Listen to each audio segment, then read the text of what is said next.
Hello friends, Speedball Mike Bailey here with the complement to the comeback video where I'm finally doing video examples of spots from matches, which is something that people have been asking me to do with these videos since the beginning, but I thought this one was very appropriate because it's going to be very easy to find the footage and we don't have to go back and watch an actual match.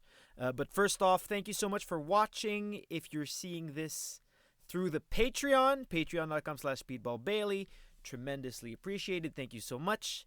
If you are a professional wrestler or somehow involved in professional wrestling and this video made its way to you, either I sent it to you or a friend did, because of course you are encouraged to share these around. All I ask in return is that you send me feedback, notes, thoughts, anything at all related to these videos.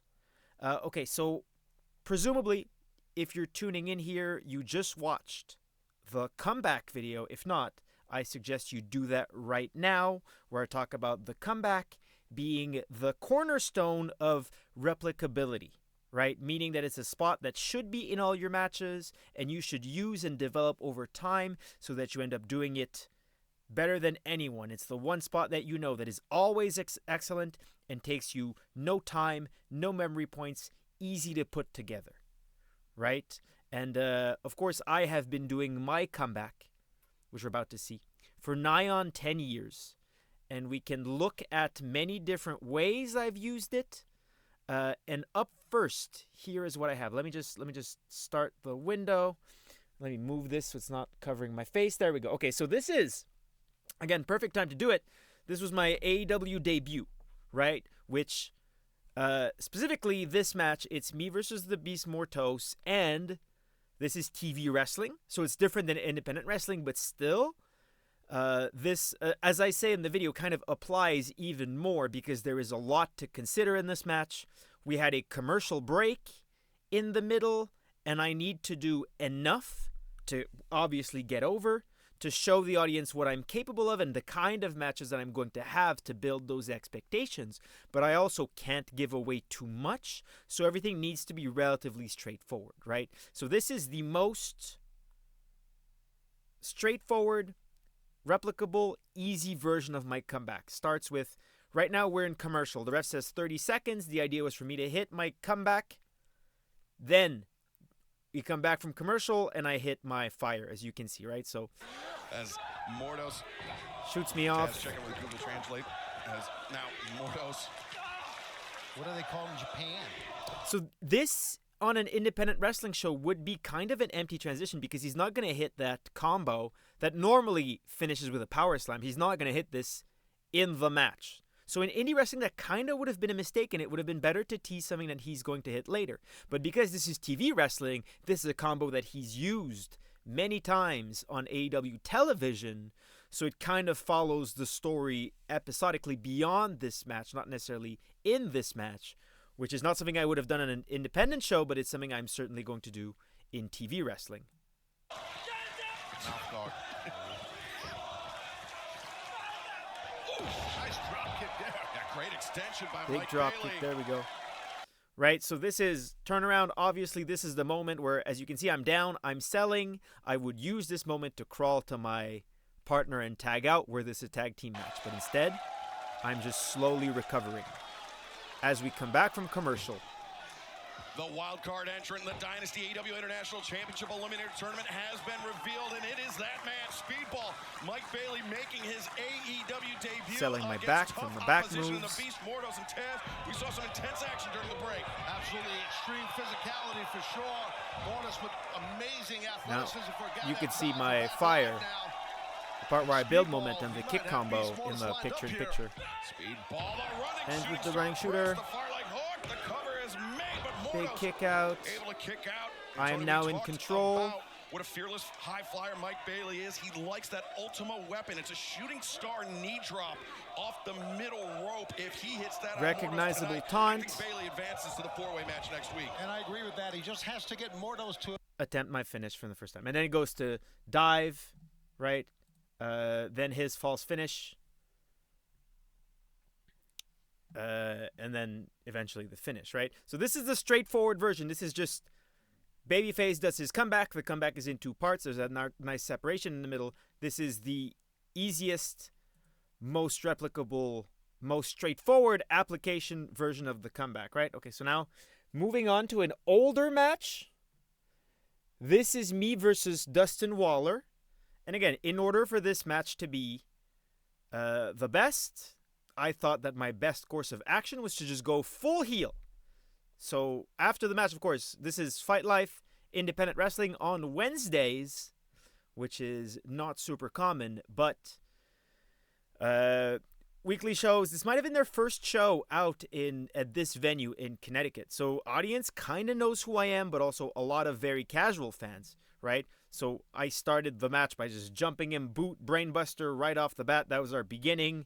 And then we went into his shine. So now I'm in control. Very, very strong heat. By strong, I mean deep. Now we go into his comeback. Gets up the elbow. Bailey's coming back, but missing the knee strike, and now Waller connects. Bailey's down. Again, grabbing onto the arm. There's the transition. Again, the whip and the me going for the arm is part of the shoulder story that I've been telling during the match. That's going to pay off. Waller. A springboard clothesline.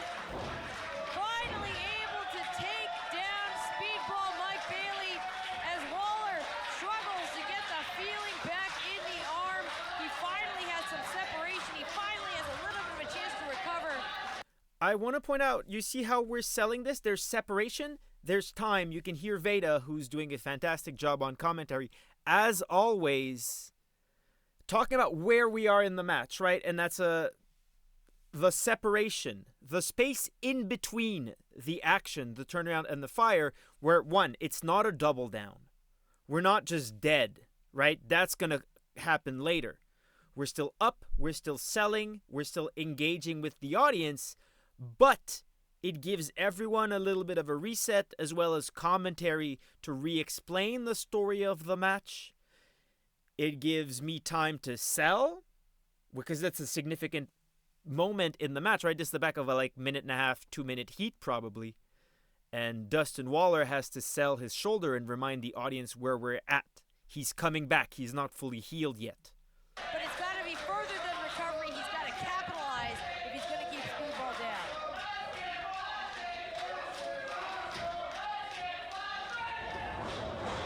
Waller again charging in with a flurry. Bailey holding on to the teeth. Combination of strikes. Up on the shoulders goes Bailey.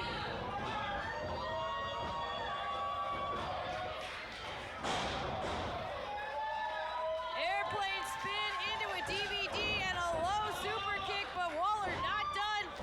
Shooting star holding onto the leg.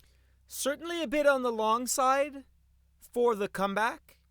Though I don't know if he still does it. I don't know if that's still his comeback, but I know that when I asked him, what's your comeback? He had an answer for me. He was able to tell me this combo. It's for sure on the long side. I think we could have gotten to the exact same place with cutting out one or two movements, but memory is not an issue for me. So his comeback being long is only beneficial in this scenario, I think. That was close. Waller knows how close it was, but it's not enough. As Waller points the top turnbuckle, he knows he's going to have to take some bigger risks.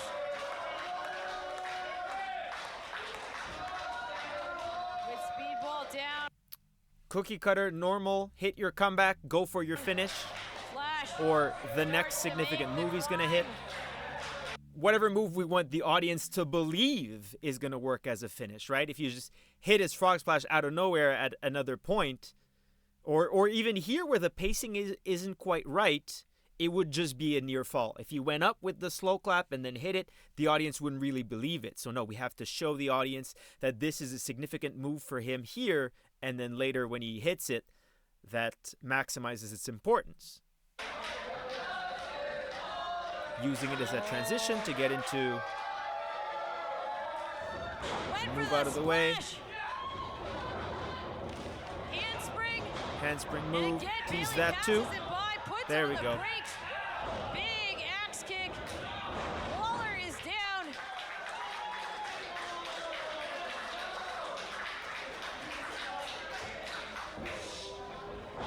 Now it's Bailey with the shooting star into a cover. There we go. So that's very simply his comeback, my comeback. My comeback as the heel after his comeback. Again, comeback, which means that the... How long was that whole thing exactly? Right, so with the separation and the turnaround and the teasing of the moves, as you can see, he teased the frog splash and then he teased the handspring cutters. Both stories that we're going to move along later, that's like 2 minutes of our match that we didn't even have to think about. This part, obviously, because both of us are very comfortable with what we're using as comebacks in this scenario, was planned very, very quickly. That's the advantage of that. Now, here is the other side of this. Still comeback. Once again, me as the heel. But now this time, it's my heat on Leon. I think I like it. That leads to him. I've seen this side of Mike Bailey. I've seen this side of Mike Bailey at this very venue when he went one-on-one with Michael Oku. Speedball Mike Bailey is not afraid of slowing down the pace of a contest. Kind of an active break, the same scenario. I must get the audience to where I want them before I hit the comeback. I'm not hitting the comeback because I want to. I'm hitting the comeback because the audience makes it happen. They give us the signal that it's time to come back, but the way I put myself in charge of the audience's reaction that way is by slowing things down, emoting, being in control, right? This kind of sucks. I'm just hitting the guy and he's falling down, then I just give a shitty little smile. That is one of the many devices, but one I like to get the audience to boo me. In a match that, like, ultimately we're both going to be baby faces, the audience is going to give him a standing ovation and I'll shake his hand after. It doesn't matter.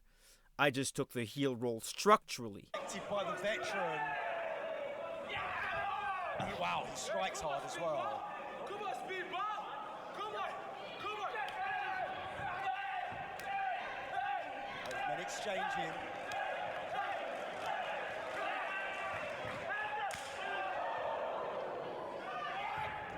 Overhand strike there.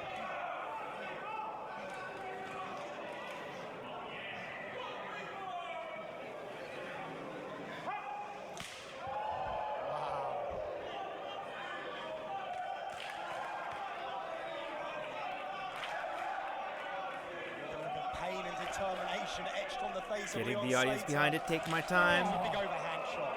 Nice technique on that job. Speedball feeling it. Leon Slater is really holding his own here against Speedball Mike Bailey, isn't he? He's trying to give as good as he's getting.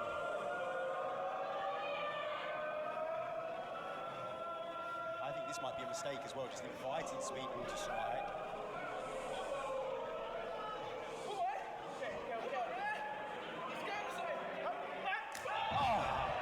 There's the back kick, axe kick, chest kick. Series of kicks opens him up. Running shooting star. Oh, running shooting star's Twisty Boy back then. Lovely corkscrew. Oh, lovely corkscrew shooting star. Has there. changed. Ultimately not worth it.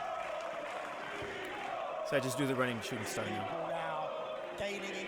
This is my comeback. Now I'm teasing the buzz saw kick. And then we use that to go into Leon's turnaround. Almost halfway across the ring, if not more. Still takes time. A little bit too fast there. This is a young Leon Slater. But Celsa's corner separation takes his time. It doesn't need to be so long, again, because we took a lot of time with the slow rise up.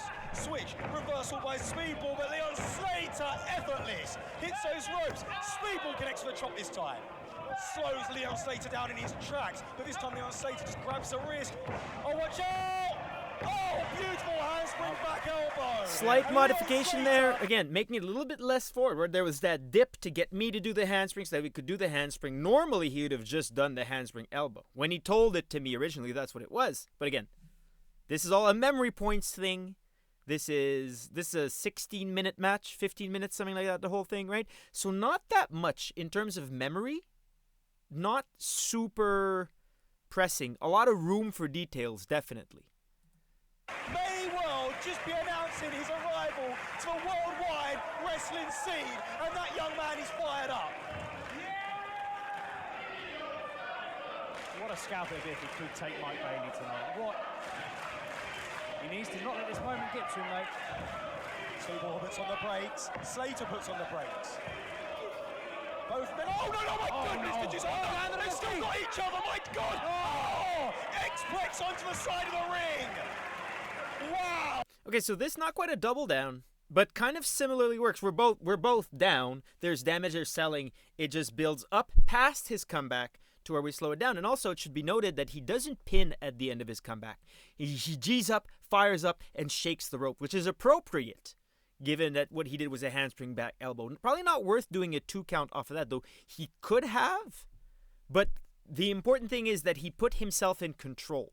He did it, and he was like, I'm going to hit my finish without losing momentum, which is a perfectly cromulent option. I think you can pin and then go for your finish. I think you can not pin, but you just got to be fired up. If he had hit the elbow and then with urgency hooked that suplex, we wouldn't have had the same effect, I don't think, because he would not have put himself in control. Now, okay, this one is an Instagram clip, but it's an extremely straightforward. We did this spot a bunch of times in the lead up to this match. But it's me and Zach Wentz. Is this a song? Oh yeah, it's a little bit loud. Back kick, axe kick, chest kick. Running shooting star move, land on my feet. So that's half of my comeback kind of clipped. Then this is how his comeback normally starts. There's his separation. Leapfrog, single leg, deadlift German. Then in an extremely replicable way, this is the second part of his comeback. PK. Then he goes for his running shooting star. He goes, I move. I go again, he moves. And we bleed it right into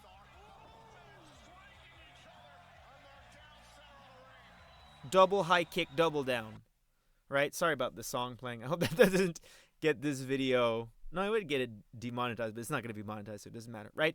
But this is, again, a pay-per-view match. There's a lot that we want to do. We have a ton of ideas, a ton of things that we want to get to.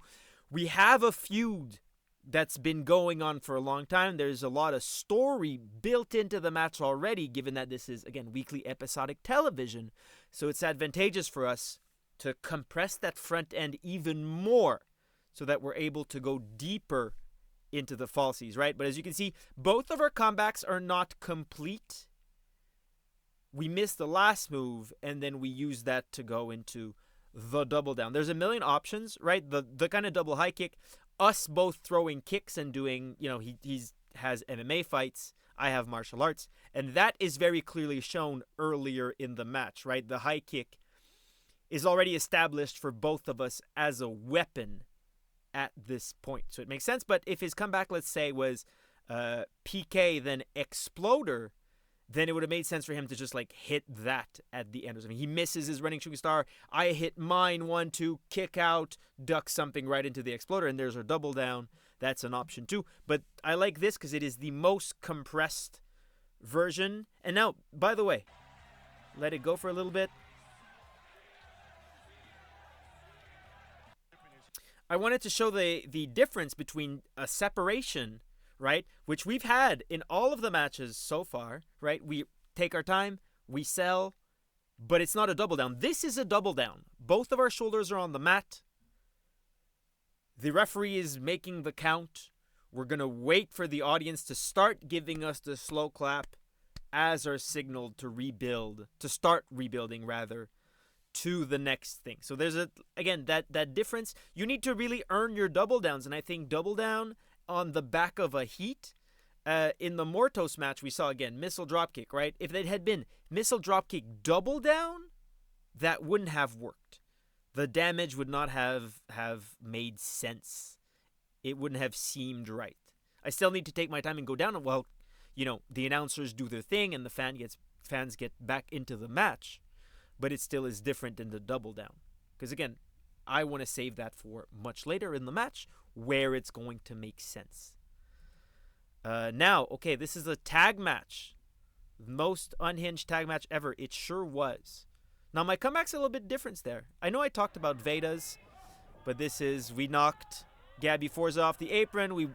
Veda and I went to for the double suplex, and being a big, strong boy. This is from my vlog, so it's clipped.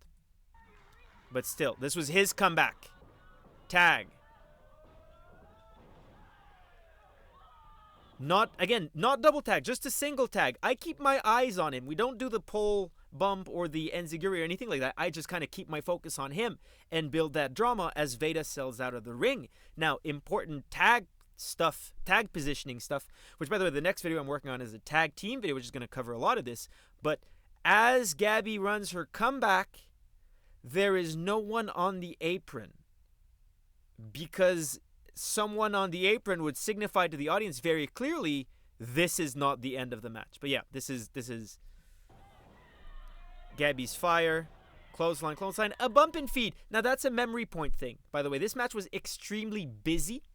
I don't think they had done a lot of tag team matches together at this point, or certainly not one this complex, because we just went super complex on this one because we had time to plan it and we kind of wanted to for fun.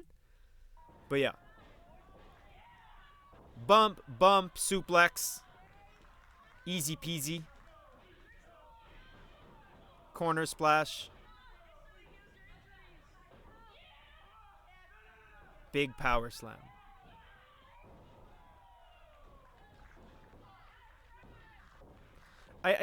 Now I kick out, she G's up the spear, right? Pretty simply. That was cut out of the video, but still, again, the previous video entitled "The Bump and Feed is Comeback is Killing Your Gains." But that being said, like memory points in terms of like reorganizing her comeback, I would rather not have taken those two bumps personally, and I think like her comeback probably now has become a little bit more unique.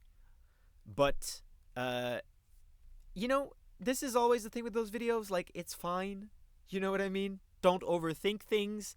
I would rather not have her comeback be bump and feed, but if it is, that's fine, and ultimately over the course of the match that won't really matter.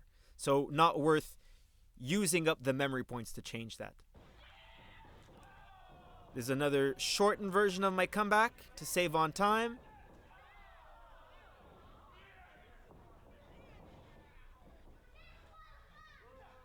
Just boot running shooting star, no kick combo.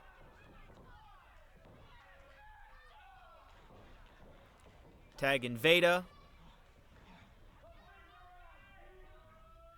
Now Veda fire. Second rope tornado DDT. Into the crossface, simplified version of the fire.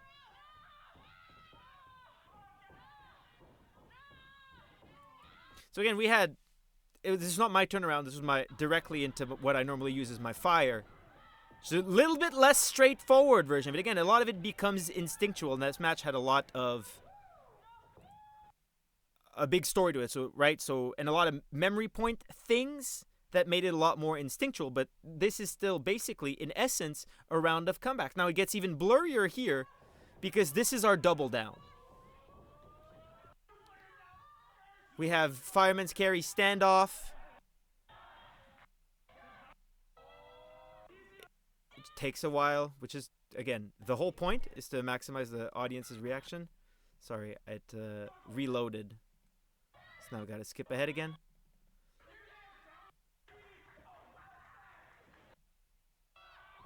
I failed at the squat.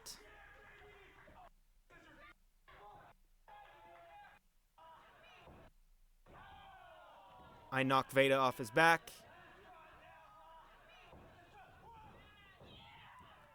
I eat the world's craziest German suplex.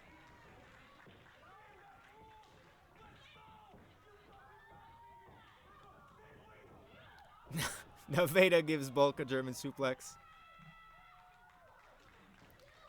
Now they go into German, Right into the ropes.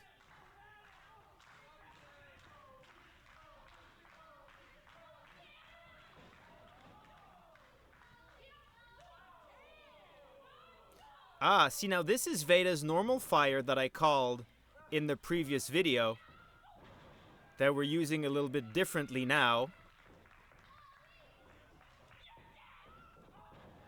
Spear counters the cutter. That makes their double down.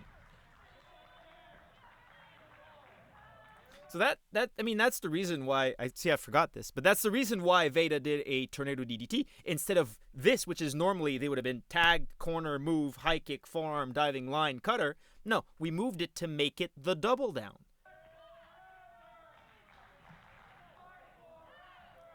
Which, again, if you're still have some questions about, like, the nature of, like, what is your comeback and how do you use it? Well, there's a comeback in terms of structure and there's still a comeback in terms of your spots.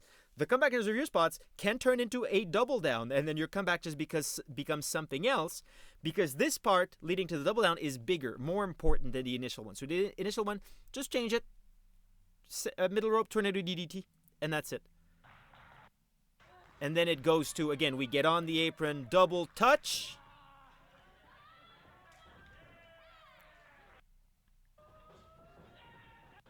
Now we trade here. Back and forth.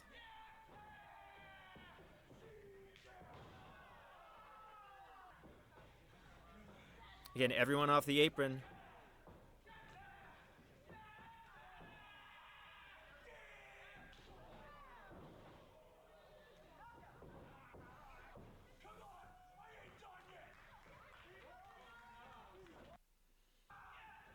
I kick him, I kick him, I kick him.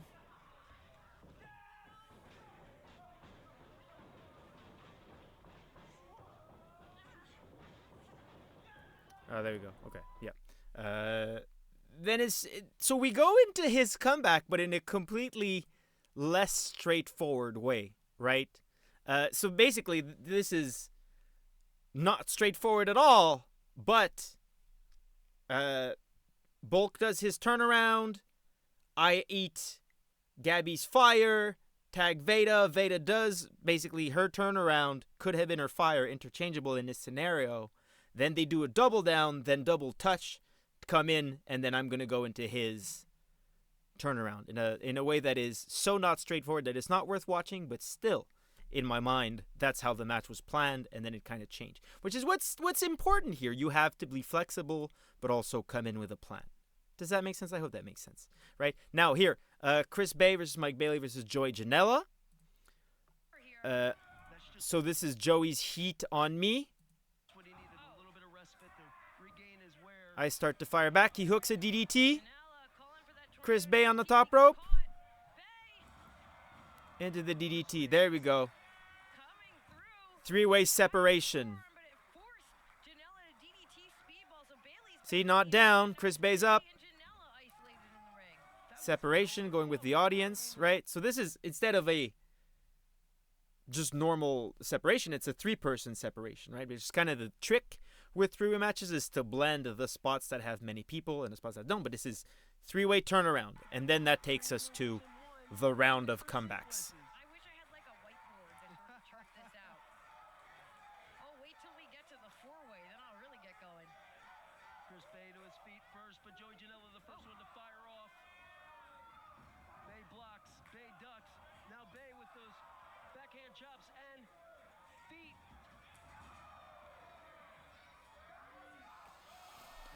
Chris Bay's normal comeback. Joey Janela. Man, Chris Bay looking for a cutter, I believe. Rolling sliced bread. Into a sliced bread. One. Important 1-2 kick out rollout. It's just the comeback. We're not breaking counts yet. On his way to the MCW arena in Joppa, Maryland. Again, this is not really... The 23rd. And you just saw Talking about falsies versus near fall, to me, this is not a falsie, right? And it's not really a near fall either. I mean, it's a near fall, but it's the end of his comeback, so it doesn't need to be a falsie. It just needs to... This is what we're using to get us to the back end. Once again, talking about the goal of a comeback, right? We're trying to get all three of us to have taken enough damage that finishers are going to start making sense, which is not really the case yet. It still feels too early. Now, this used to be my normal turnaround. That running kick, it still is sometimes. There we go. Back kick, axe kick, chest kick. And it's going to be, yeah, running, shooting star, corkscrew. Bart's Comet, which means it's a relatively old match. So impressive. Look how he maintains his composure. When he is in control is the speedball Mike Bailey. He is in control and he is feeling it. Then go for my finish. Taekwondo since he was a very young child. Oh, Janela! A neck There we go. A little transition there, mixing it up a little bit. Bailey down, a dragon screw leg whip by Janela. And now it looks like Janela has a plan. We talk about how erratic Joey Janela can be, but right now it looks like he is zeroed in on the knee of speedball Mike Bailey. There's blood in the water. And the fin of Joey Janela There we go. That was the entry. Joey Janela's normal comeback. executes. Or, Suplex looking to rather, I don't think Joey Janela has a normal comeback because I don't think he operates this way, but... roll with the momentum is Joey Janela and a lariat. Go for the cover.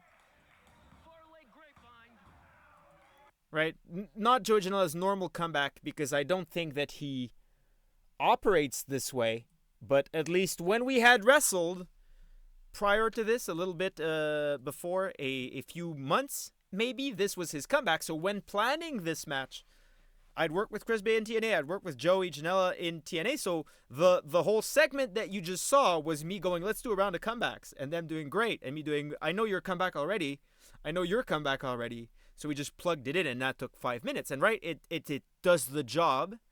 It's going to take us to the back end, and in terms of like memory points and times that we have to put what is ultimately going to be a very complex match together, the fact that we had this, I'm looking at the time here, yeah, just under 3 minutes, just under 3 minute long segment of this match that we're able to put together immediately is extremely helpful in the grand scheme of things. Again, this match is 13 minutes, right? And it's a three-way match, and expectations are high. Me, Joey, and Chris Bay are known for, high-flying, big action, stuff like that. So we have a lot of that needs to be planned carefully. The opening to this match, the beginning, right, needs to show that, which means it needs to be a little bit more complex and complicated. So yeah. So as you saw, again, different ways to use the comeback, examples that I gave in the previous video. Those were the matches that I was able to find easily. I wish I had examples that were more straightforward. This gets blurred a little bit, but that's part of the fun. The idea is that I start with a very cookie cutter plan of just my comeback, your comeback. But then as the match goes on, as stories get told, those transitions become important, and then we change things, we adapt them to the match, which is not stuff that I could do until we had the mechanics down planned, which is, I think, the message ultimately to most of these videos. Right? But, back kick, axe kick, chest kick, running shooting star press, or running shooting star corkscrew in the older matches stays extremely consistent. It's a super important part of my wrestling and my matches. It's always there. And to piggyback off the last video, I plead with you, do the same thing, find a comeback that you like, and slowly over time tweak it. Again, it took me a long time to make the comeback exactly what it is today with the timing and the steps and knowing exactly how to bring it up. That took a lot of time, took a lot of research, and it would have been very easy for me to just do a different comeback in every match for no reason. But that would have been extremely counterproductive and go against the progress of my professional wrestling career. So yeah, thank you so much for watching. I'm going to be working on a tag team video. I've got the script for that mostly down already, but if you have any questions on tag team wrestling in general, and you watch this, don't hesitate to let me know. That would be greatly appreciated. But also, I really hope to receive your feedback, your notes, your thoughts, your ideas as pertains to this. Especially if you're not watching on the Patreon and just kind of getting this for free. All I ask in return is that you let me know, right? If you're watching this on the Patreon, still please do leave a comment and notes. That would be greatly appreciated. But I still appreciate you being a patron nonetheless. All right. Thank you all so much for watching.